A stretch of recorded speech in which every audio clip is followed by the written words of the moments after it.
What's up YouTube, it's James here with my review for the OnePlus One. As you can see here, I've got it out of its case and I've currently got my glass screen protector on it. It's just a cheap eBay one, but it's one of the 2.5D glass types, so it provides a very nice feel in the hand.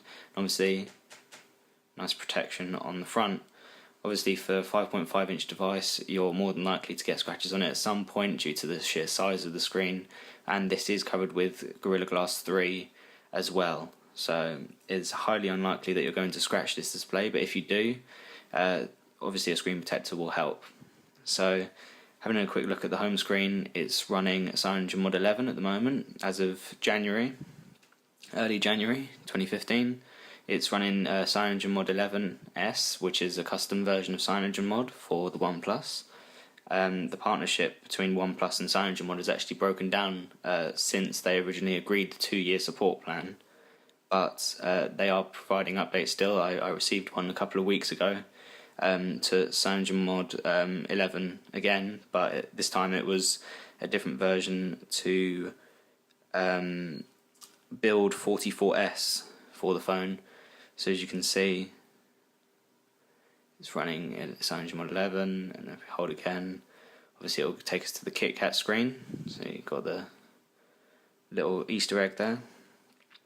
And as you can see, it's based on Android 4.4, it's got 3 gigs of RAM. It doesn't say the processor, but it's a Snapdragon 801 AC, and that basically means it's the highest end Snapdragon 801 processor with the faster graphics clock and a higher CPU clock at 2.5 GHz. Obviously it's quad core, but as it's the 801, it's only 32-bit, unlike the new Nexus 6 and the Note 4, which are running Snapdragon 805s, which are 64-bit. However, in day-to-day use, you're highly unlikely to see the benefit of 64-bit, as most phones, apart from the iPhones, haven't started really using it yet to its full potential. So, as you can see, even on the 32-bit OS, now in 2015, there's not much really need for needing 64-bit. So going into apps like Flipboard, etc., are very snappy. As you can see, my data's a bit slow at the moment. I'm having a bit of trouble with my internet, but flipping through pages and everything on Flipboard, news stories and all that, very fast, very fluid.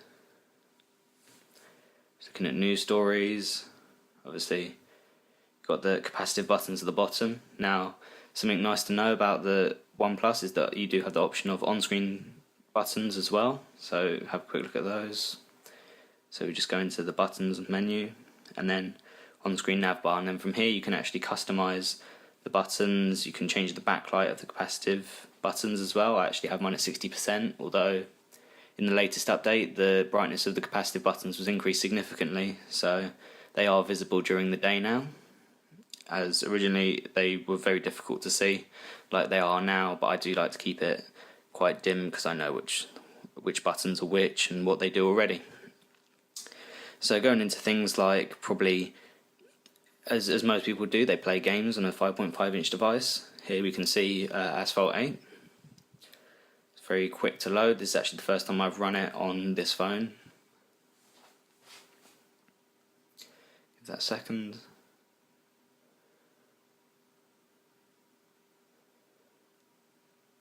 So yeah, that's already loaded, as you can see. Go ahead and play the game and all that. I haven't played this in a while, so it might ask me to sync my data and everything. Yeah, so it's all done. Hasn't synced my data yet. As you can see here, I'll just sync my account and get a bit of gameplay. This is just to demonstrate the speed of the phone. Obviously most phones now can handle 3D games, but whether or not it's in good quality and a reasonable frame rate is another question. Whereas now, here we go. So you can see it's just loaded my account with all my save games and everything. So we'll just go through that quickly. Let's give you a quick demonstration of the speed of the phone.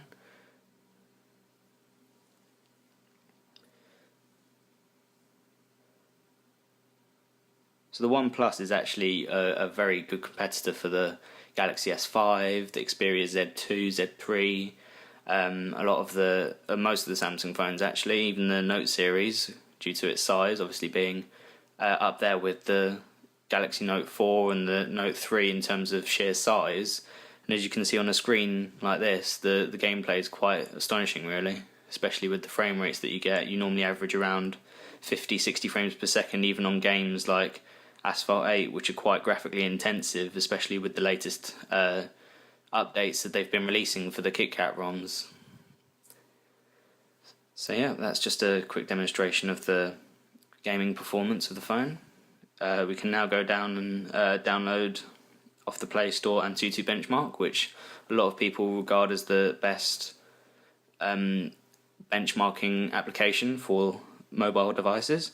So we'll just search that quickly.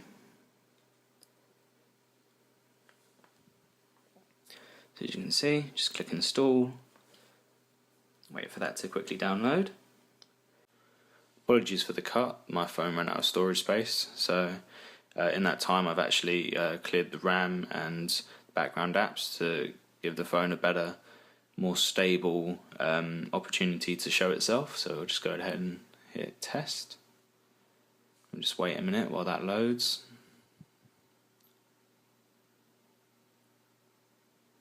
So I've run this benchmark quite a few times now, probably about 6 times, and on average I'm scoring about between 45 and 47,000, so I'm expecting good numbers from this. It is actually beating phones like the Galaxy S5 by quite a big margin on Antutu Benchmark 5.5. Previous versions I'm not actually sure about, because the way that they test the phones and test operating systems is quite different with each revision. So it's a good idea to try and compare phones on the same version of the benchmark, just to give you a clear idea of what the phone is actually capable of compared to others. So, just still waiting.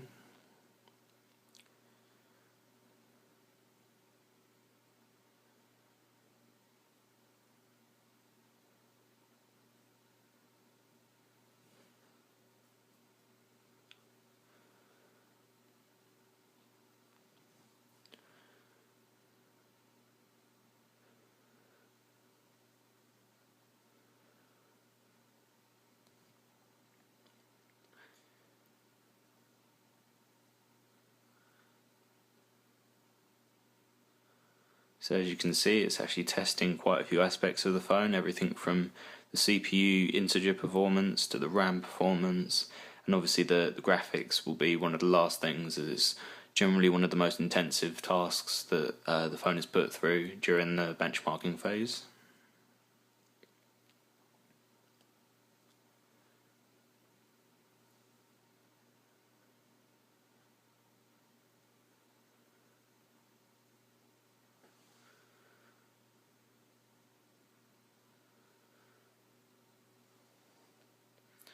So now we can see the phone's testing its 2D benchmark capabilities.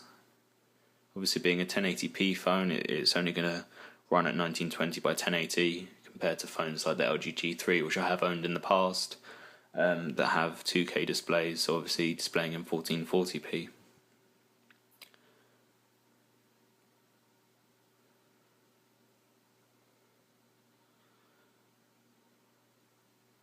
As far as sheer 3D performance goes, I would say that the OnePlus is probably the best of the 1080p phones. Obviously, with the new 1440p phones or 2K phones coming out now, like the Note 4, etc., and the Nexus 6, as well as the G3, as I previously mentioned, you will be expecting different performance from them, as obviously they have to push more pixels, even though they do have the newer generation 805 Snapdragon processor.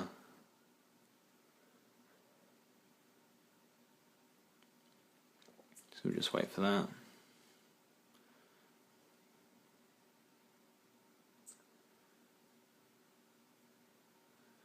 Don't know if you can see, but okay, so now we've just achieved a score of 48,000, which I think is quite astonishing really compared to what the standard benchmark result is for the OnePlus One, which is, unlike most phones on Antutu benchmark, the average is generally about right, so about 45,000 or thereabouts.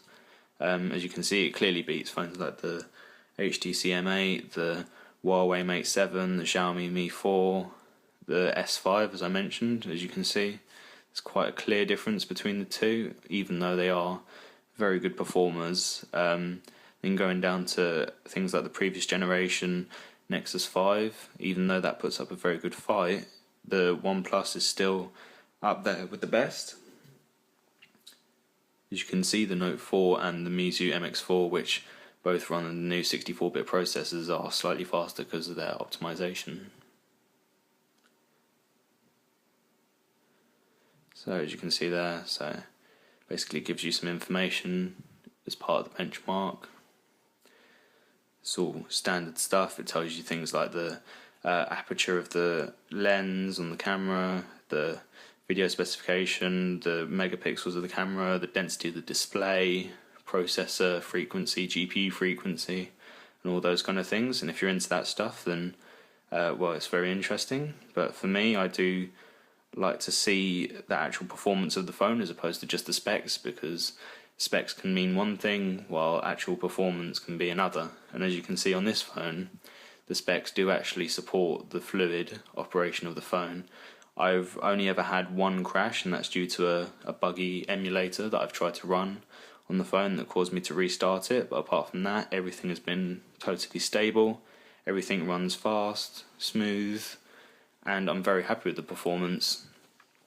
Now, with regards to the display, I don't know if you can see, but on my particular device, the bottom half of the display is slightly dimmer and may seem yellowy in some lights compared to the top. I don't know if that's because it has the yellow banding effect, or if it's the actual display calibration of the latest update, which has turned the display slightly more blue as they've changed some of the gamma settings and some of the RGB settings of the display. So at certain angles, the bottom of the display does look slightly more yellow than the top. Now, with the flash and everything, when you take photos, you do get a slight green flash, but that actually tends to help with the white balance of the phone in regards to the actual performance of how well the phone performs in terms of low light. So a lot of the time you get very nice images that come out, especially with the flash on. Even though it is a dual LED flash, which is very bright, it still produces very natural light to the scene. Speaking of the camera performance, the actual app itself is very nice to use, so you might be able to see. You can take some decent photos. I haven't really got anything to put here. I've got a Apple remote that we'll try and take a decent photograph of. So as you can see, it focuses quite nicely, and that's a photo. And then if you look at the photo itself, it's actually fairly clear, even though at that point I wasn't holding it particularly still. I'm obviously looking at the phone through a secondary lens on the camera I'm using to record this video with, but even at that point it's very clear and sharp. And if we use the flash, as you can see, it'll produce a very natural light. So the actual photo itself is also very clear. You can even see dust on the remote itself, and as you can see, it's a very good lens system that they use on this. Apparently it's a six element lens for the Sony sensor that it uses, and I have no reason to doubt that it's working brilliantly. So apart from that, it's just basically the interface that's really impressed me. The actual smoothness of CyanogenMod, which is renowned for having small quirks and bugs, but I've used every single feature that the phone provides, from the double tapping on the notification on the status bar to lock the phone, to double tapping to turn it on, automatically logging in the phone when you put in your passcode. Just put that back in. To the app performance, and I'm pleased to say that this is my daily driver now. I do have an iPhone 5S that I use on occasions, but this is still my preferred phone, mainly due to the form factor. because if I go ahead and compare it to my iPhone 5S, in terms of size there's a clear difference. Let's just take that away. So there's actually quite a big difference in terms of the screen size and clarity, obviously being 401 pixels per inch and 326 respectively. Even though the screen on the 5S is smaller, it does produce very nice pictures. The colour balance is very nice on it. It's supposedly RGB calibrated, but that's something that has to be tested in the lab, which I don't have the equipment to do. But I have to say the OnePlus, there's a very cool image to it. It does look very cool and uniform to some degree, but obviously with the yellowing colour it's difficult for me to tell on my particular model. Now the only things that the phone doesn't have is things like the IR blaster, fingerprint sensor like what the iPhone 5S has. So as you can see on the 5S, obviously finger and it unlocks the phone, whereas you just have capacitive buttons with haptic feedback on the OnePlus. But you do have things like Google Now, so it's very similar to Siri, and obviously Siri on the right. Siri not available. Connect to the internet. So at the moment I currently have the phone in airplane mode, but I obviously get Siri and everything on the 5S.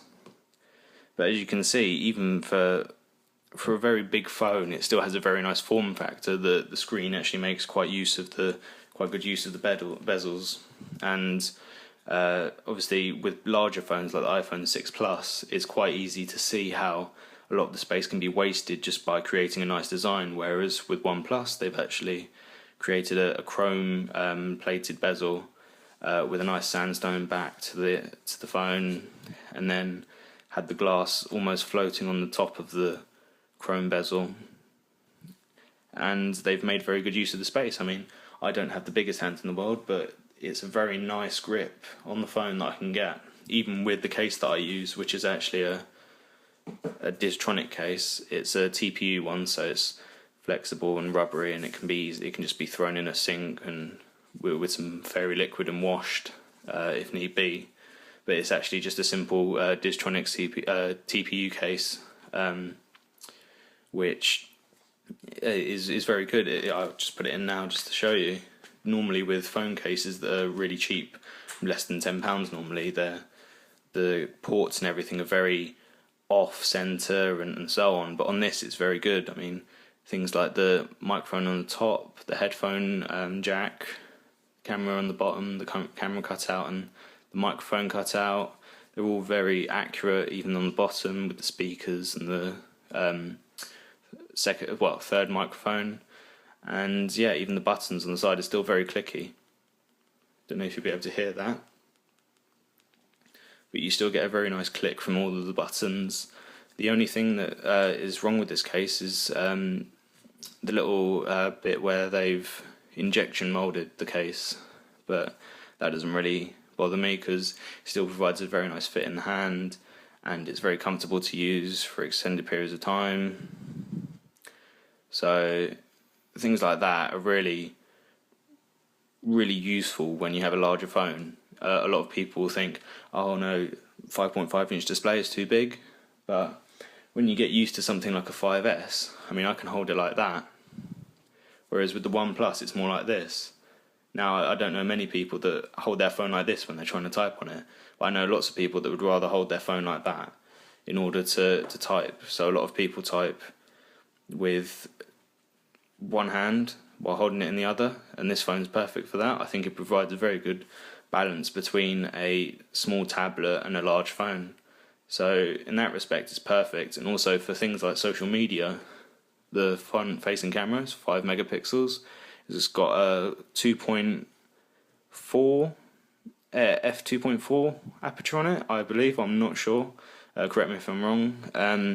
Light sensors, ambient sensors, LED, RGB LED, and the earpiece there, which is actually quite loud. All of that's brilliant for like video calling, Skype and everything like that. So I'll just go ahead and show you the front facing camera. Actually, a lot of people don't even test it out. They focus on the back one, but as you can see there, so it's me. Yeah, so it is really good camera. Autofocus is fast, just like the rear-facing one, and you do get a lot of settings that you can mess about with, especially with resolution, slow motion, even the formats that you record in, and ISO and all that, and shutter speeds for the more advanced users. Obviously you have widgets, which are very useful as well for social media and networking and all that. I mean, I have a lot of to-do lists, calendars, I have my music, I have my emails all there. And especially with the music, it uses Google Play Music as a default player, and I'm a bit of an audiophile, so I do like high quality music, and a lot of my music is in FLAC format. So if I was to play music like, I don't know, Arctic Monkeys, we can go ahead and play something, and the quality of the speaker on the phone is actually very good.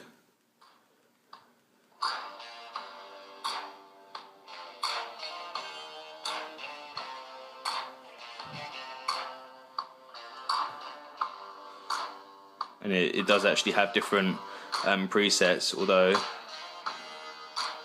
the moment I do like to leave it without. For some reason it's switched back to it, but as you can see, it's even on flat you still get a very nice clear sound.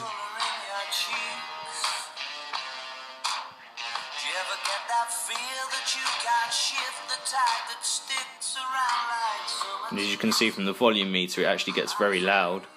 This is only about half volume now. And the clarity is pretty amazing, really. Even OnePlus on their website actually demonstrated the phone with a YouTube video of it lasting for around 2 days on one charge for listening to music. Now obviously that's under laboratory conditions, but if I was to just listen to music for 2 days, I could easily do that and leave 20% of the battery left.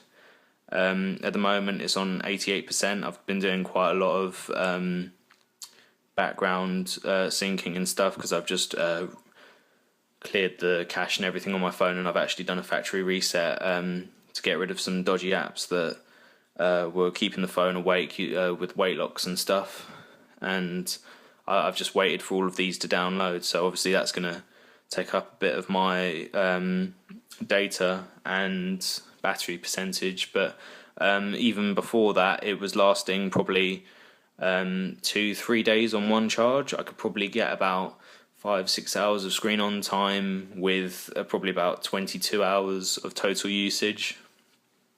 And for a mobile device, especially one that's not a tablet, I would consider that quite amazing, really. It's definitely probably the best phone that I've ever had in terms of battery life, and compared to something like a iPhone 5S, I mean, this was literally taken off charge 5 minutes ago and it's on 100%, but I can guarantee by the time I go to bed, 10-11 o'clock, it will be down to 80%. Now, in terms of the customizability of the phone, you have things like themes that are built into the CyanogenMod pack. You have different theme packs that you can download, and you can actually buy separate ones, which is quite cool, although I do like to keep mine stock with the Holo theme that stock Android uses, so the AOSP ROM uses. And I have things like... So apologies for the second cut, the phone ran out of storage space again. Recording in 1080p on a 16GB iPhone 4S isn't the smartest thing to do, but it's all I have to hand at the moment, so as you can see, that's just a little idea of how well emulators run on it. So you can see you get good performance and all that. Obviously it's incredibly difficult to play a game like Mortal Kombat while you're looking through a second camera to see what's going on, but as you can see there, that's just another demonstration of the power of the phone. Obviously how smooth it runs. Normally emulators are very unstable, but on this it's been very good, and with the nice big display, it's bright, crisp, it's very nice to look at, and obviously with the battery life it actually lasts quite a long time. I've managed to play PlayStation 1 emulated games for probably 7 hours before the phone has actually died from 100%. Obviously that's with Wi-Fi off and stuff, just to give a reference, but you could get easily a few 3-4 hours of gameplay with 50% battery left at the end of a day on the phone. And I guess that rounds up the phone review. There's not much more to say. Obviously, a lot of people know about the phone already, and people who are interested in it will already know quite a bit of information about it, because there's a lot of feeds on the OnePlus forum website. I'm actually a member. You can send me a message on there. JSHQ97 is my tag. So if you want to send me a message, or even send me a message on Twitter, it's the same thing, at JSHQ97. Facebook as well, you can search for me on there. I'll be on there. And obviously in the YouTube comments, you can leave comments, ask questions. Feel free to let me know about anything I've missed. I do know there's lots to talk about with regards to this phone. Obviously, being such a rare phone, I haven't even got into the politics of how the company works, but I do have my hands on one. This is actually my second phone, and my second OnePlus. My first one I actually sold because it had a defective display, so I sold that at a discounted price. Yeah, so that's pretty much it. So until next time, guys, I'll probably be doing a review on the screen protector that I'm using on this. As you can see, it pricks up fingerprints quite easily. So sorry, apologies for the another cut. My phone ran out of storage space again. I really do need to find another way to store my videos, my recording videos, on the phone. If anybody has any ideas, feel free to leave a comment or send me a message on Twitter. As I said before, it's JSHQ97 is what you need to search for. The screen protector I will be doing a review on. I do have 2 others that I ordered with the phone. I actually have the packaging for one here, so that's the one that I used. So I will be doing a review of the screen protector in my next video. That'll probably be the next thing that I film. So until then, guys, peace.